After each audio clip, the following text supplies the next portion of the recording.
নমস্কার, স্বাগতম বন্ধুরা।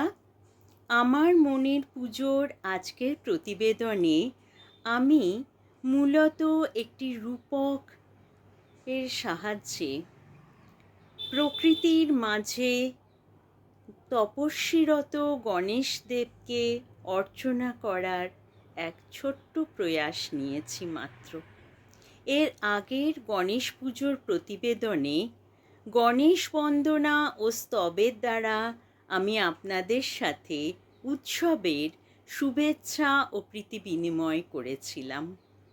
আজ প্রকৃতি ও তার সবুজ রূপের মাঝে গণেশজি সম্বন্ধে দু চার কথা আপনাদের কাছে আবার নিবেদন করলাম। আসুন কথা তবে শুরু করা যাক। আমার সমস্ত দর্শক বন্ধুদের নিয়ে এলাম এক তপবন পরিমিত জায়গায়। জায়গাটি পর্ণকুটির এবং বিভিন্ন উদ্ভিজ গাছগাছালিতে ভরপুর, যেখানে শ্রী গণেশ দেবকে, গজানন গণপতিকে আপনারা বিভিন্ন তপস্যা মুদ্রায় দেখতে পাচ্ছেন। ফলমূল আহারে কিঞ্চিত মাত্র আহারার্য নিয়ে তিনি তপস্যায় মগ্ন।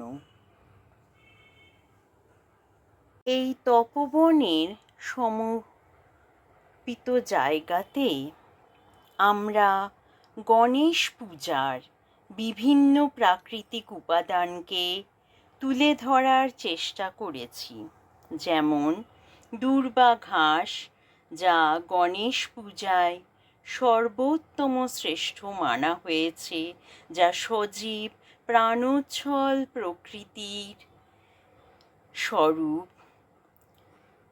লাল জবা ফুল, বেলপত্র, সিঁদুর, পান সুপুরি, আমের পল্লব, পুষ্প। এখানে দেখুন কলা পাতারও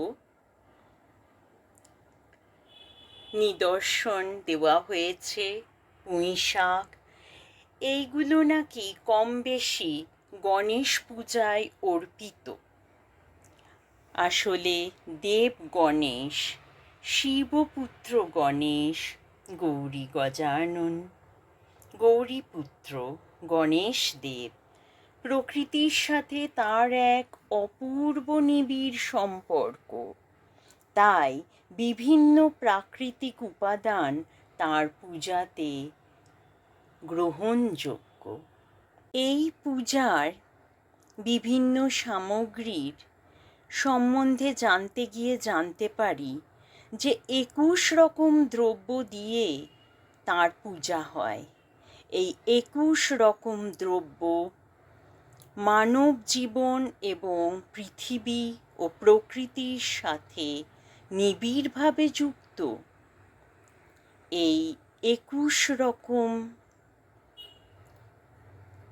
সংখ্যাটি মধ্যে ধরা হয়েছে পঞ্চভূত, পঞ্চ কর্মেন্দ্রিয়, পঞ্চ জ্ঞানেন্দ্রিয়, পঞ্চ প্রাণবায়ু ও মানুষের মনকে, যা মানব জীবনকে এক প্রকৃতি প্রতীকী স্বরূপ রূপে তুলে ধরেছে।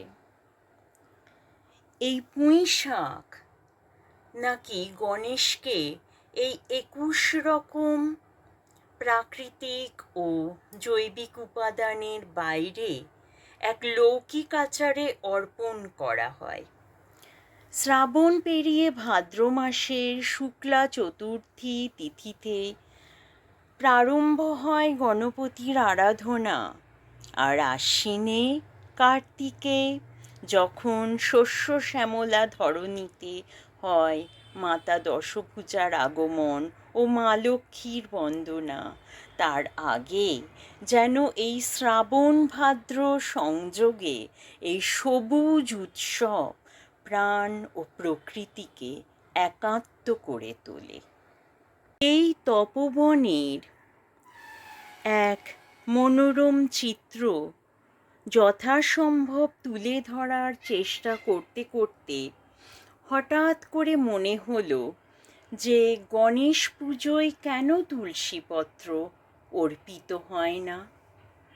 এই কাহিনীর উল্লেখ করতে গেলে বলতে হয় যে রাজকুমারী রূপে ধরায় আবর্তিত তুলসী একবার তপস্বী গণেশকে তপস্যারত দেখে তাঁর প্রেম নিবেদন করেন। গণেশ তখন ব্রহ্মচারী তপস্বী, তিনি তুলসীর প্রেমকে গ্রহণ করতে পারেন না এবং বারবারই বোঝান যে তিনি অপারগ। এতে তুলসী দেবী ক্রুদ্ধ হয়ে তাকে অভিসম্পাত করেন যে যেই ব্রহ্মচর্যের অহংকারে তিনি তুলসীকে গ্রহণ করতে পারছেন না, সেই ব্রহ্মচর্যকেই তাকে পরবর্তী জীবনে ত্যাগ করতে হবে এবং এক নয় একাধিক বিবাহ বন্ধনে তাকে আবদ্ধ হতে হবে।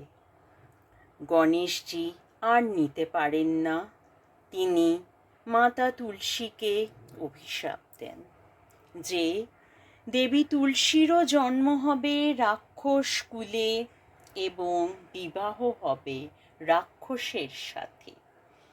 তুলসীর আকুতি বিনয়ে তিনি শেষোবধি তাঁর অভিসম্পাতকে কিছুটা লাঘব করে বলেন যে অসুরকুলে জন্ম হলেও তুলসী তার জন্মান্তরে শ্রীকৃষ্ণের পূজা অর্চনায় অর্পিত হবেন এবং তার পাপবোধ থেকে মুক্তি লাভ করবেন। আমার সংগৃহীত এই যৎ সামান্য কিছু সুন্দর মূর্তি এবং বিভিন্ন প্রাকৃতিক উপাদান ও সামগ্রী গণেশ পূজায় যা আমরা দিয়ে থাকি অর্পণ করে থাকি এবং এই তপবনে গণেশের অর্চনা আপনাদের কেমন লাগলো অবশ্যই জানাবেন এবং এই প্রকৃতির বিভিন্ন রূপ যা আমি তুলে ধরার চেষ্টা করেছি, এখানে আপনারা দেখবেন যে গণেশজিরও বিভিন্ন সবুজ রঙের নানান রূপ আছে। কোথাও তিনি শঙ্কর পূজায় নিজেকে অর্পণ করেছেন, কোথাও তিনি জোর হস্ত মুদ্রায় তার ইষ্ট জপ করছেন, কোথাও বা তিনি ধ্যানমগ্ন, আর কোথাও তিনি ভক্ত বৎসল। এই আগত দিনের গণেশ উৎসব আপনাদের জীবন এবং আপনাদের শরীর স্বাস্থ্য সব কিছুকেই সুন্দরভাবে সজীব করে তুলুক, এই কামনাই রাখি। হে পার্বতী নন্দন, হে গণপতি গণরাজু, বিঘ্ন বিনায়ক, তোমার মঙ্গল দৃষ্টি ও মঙ্গল কৃপায় সমগ্র জীব জগৎ ও প্রাণীকুলের মঙ্গল হোক।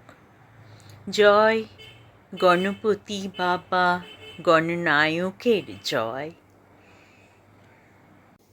দেখতে দেখতে সময় কোন দিকে শেষ হয়ে এলো, আর আমাদের কথাও তার প্রান্তিক পর্বে পৌঁছে গেল। এই প্রতিবেদন যদি আপনাদের কাছে কিঞ্চিত মাত্র তার মনের আবেগ প্রস্থাপন করতে পারে, তবে আমার সত্যিই ভালো লাগবে। আর হ্যাঁ, হয়তো কোথাও কোথাও এটি তো একটি রূপক, আর আমি হয়তো আমার নিজের ভাবের আবেগে ভাষায় তা পরিণত করতে পারিনি। সেই জন্য কোনো ত্রুটি হলে আপনাদের কাছে বিনীতভাবে আমি মার্জনা প্রার্থী। ভালো থাকবেন সবাই। উৎসব সবার ভালো কাটুক। নমস্কার।